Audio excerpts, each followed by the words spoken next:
بسم الله الرحمن الرحيم. السودان الحزين،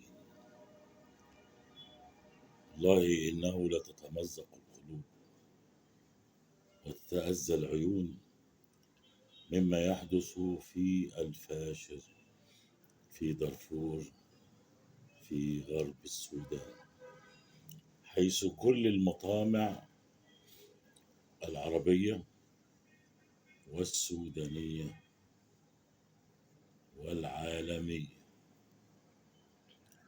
يعني احنا نسينا السودان في أحداث غزة.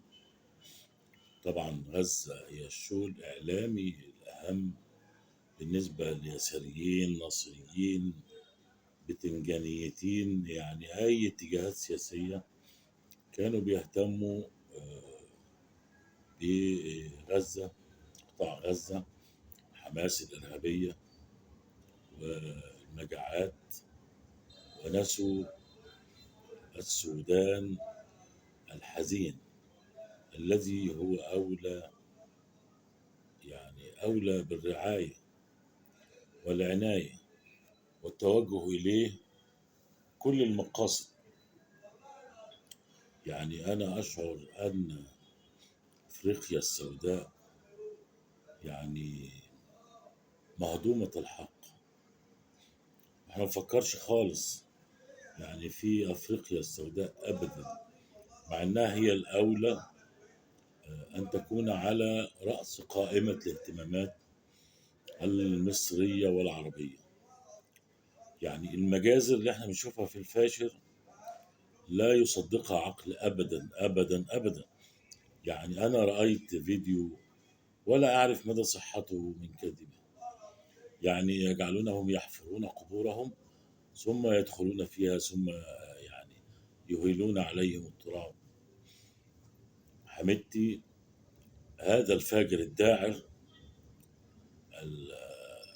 الدعم السريع والدعم البطيء، وحسبي الله في البشير. يعني هو هيشيل تبعت كل هذه الأشياء وكل هذه المجازر. هو الذي أتى بهؤلاء الغوغاء الجرابيع من تشاد ومن هنا ومن هناك.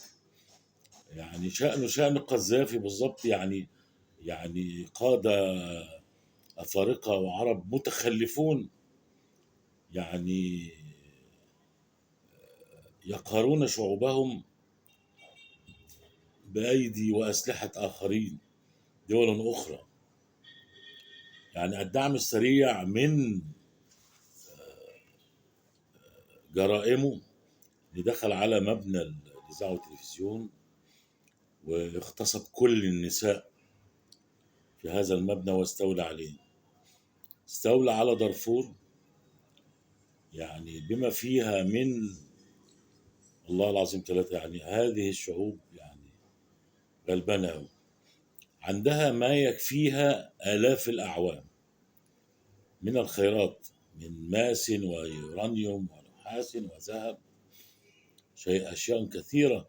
وهناك مطامع كبيرة في دارفور منذ القدم، يعني منذ سنون طويلة. ومن جعل الدعم السريع ما زال متوقدا وظاهرا ومسيطرا ومسلحا بمعرفة دولة عربية للأسف لها مطامع أخرى، لها مطامع في هذه الجبال التي تدر يعني ثروات كبيرة وعديدة نحن نعرفها. يعني هذه الدولة ولا أدري لماذا تفعل هذا. هي تريد أن تحمي الهكتارات الكبيرة من الأراضي الزراعية التي تستغلها أو تستثمر فيها لصالح الشعب الإماراتي أو دول الخليج عامة. يعني تريد أن تحميها من خلال الدعم السريع. يعني كلنا نعرف هذه الدولة، يعني أشعر أنها وكيلة إسرائيل في المنطقة، ولها وجهان. وجه تتعامل به معنا، ووجه آخر وساء سبيلا. يعني هي تدعم كل الأماكن والبؤر الساخنة من أجل مصالحها ومصالح إسرائيل، وأن تتمكن من حكمها وعرشها. هذه الدولة هي الأساس، لابد أن نكافحها أولا قبل أن نكافح الدعم السريع. يعني القوات الرسمية العسكرية السودانية يعني لا حول ولا قوة إلا بالله. يعني لولا أن مصر تقوم ببعض الطلعات السرية لكبح جماح هذا المتخلف المجرم سفاك الدماء حميدتي أو حرمتي، يعني ما كانت السودان، يعني السودان شئنا أم أبينا هي جزء أصيل من مصر. قد كان فاروق رحمة الله عليه، ملك فاروق، كان ملك مصر والسودان ودارفور. يعني لن يعني نخفي هذه الحقيقة أبدا. لكن السودانيون كانوا سببا في مطالبتهم يعني بالاستقلال عن مصر، وكأنهم كسبوا الكثير. هم خاسرون منذ أن تركونا. وهناك نعرات تاريخية تقول إن يعني هم التاريخ، هم أصل التاريخ. يا سيدي أنت أصل التاريخ ونحن ضمن التاريخ.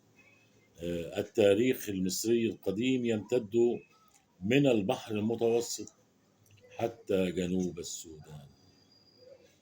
يعني السودانيون فاعلون في هذا الأمر.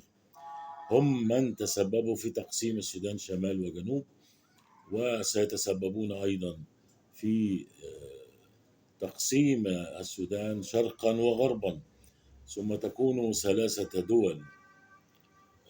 الدعم السريع يسيطر الآن على ثروات السودان، والسودان ما زال يعاني من الفقر والفاقة والمجاعات والأمراض والتهجير. يعني كلما غدر سد النهضة تكون غدرته على السودان، فالسودان غرق نصفه على الأقل، تسبب في تدمير ومجاعات ووفيات بالملايين. يعني تفوق كل الوفيات التي حدثت في غزة. ولكن غزة هي الشو الإعلامي لكل السياسيين، وخاصة اليساريين الذين يعني يتاجرون بهذه القضية. هناك الكثير من يتاجر بالقضية الفلسطينية والقضية الغزوية، ولكن نسوا في هذه المرحلة أو تناسوا عن قصد أو عن دون قصد، نسوا السودان. حتى أن السودان يعني أشرف على الهلاك.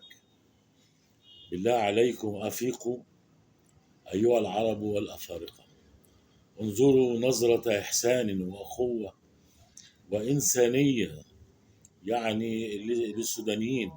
نحن نستقبل الملايين من الإخوة السودانيين رغم أنهم يفعلون الأفاعيل ويقومون بالمشكلات هنا وهناك، ولكننا نتحملهم بحكم التاريخ والجغرافيا. أعرف أنني قد أطلت، ولكن السودان بما يفعل به يستحق منا أن نقف بجواره وبجانبه. يعني ونقول قولة حق، وهذا ما نستطيع أن نفعله. فأنا لن أستطيع أن يعني أحمي السودان أو أدافع عنها أو أنقذها من حميدتي أو من الغرق أو لكننا يعني أمام الله يعني نبرئ أنفسنا من هذا، ولو كان هناك يعني مجال أن نذهب إلى هناك والله لن نتأخر كمصريين. ولكن السودانيون أنفسهم هم في الأساس من فعلوا ذلك، هم من سكتوا، وهم من طأطأوا، وهم من جبنوا، وهم من قسموا، وهم من فعلوا أشياء كثيرة ضد وحدتهم وضد السودان العظيم الذي هو سلة غذاء العالم القادمة. ولكنهم بهذه الأشياء لن يكون هناك سلال ولا طعام ولا غذاء، وقد استولى الكثير على الهكتارات الزراعية ليستثمروا فيها يعني بأطماع كبيرة منهم، ونسوا أن السودان هم أهل هذه الأرض الذين يستثمرون فيها. والله العظيم، والله العظيم، يعني نحن سنحاسب على كل هذه الجرائم التي سكتنا عنها، وكل المسكوت عنه في بلادنا العربية، رغم أننا نستطيع ولدينا القدرة أن نكون جيشا الدفاع المشترك، فوالله لن يأتي أمامنا أو خلفنا أو عندنا كلب من كلاب الأرض الذين لهم مطامع ويريدون أن يستولوا عنها. ولا بد أن نقف لهذه الدويلة التي تساعد كل شر وكل بؤرة ساخنة في إفريقيا وفي العرب وفي بلادنا أيضا نحن جميعا نعرفها. والله من وراء القصد وهو حسبنا ونعم الوكيل. السودان تستغيث فأغيثوها. كان معكم خالد فضل.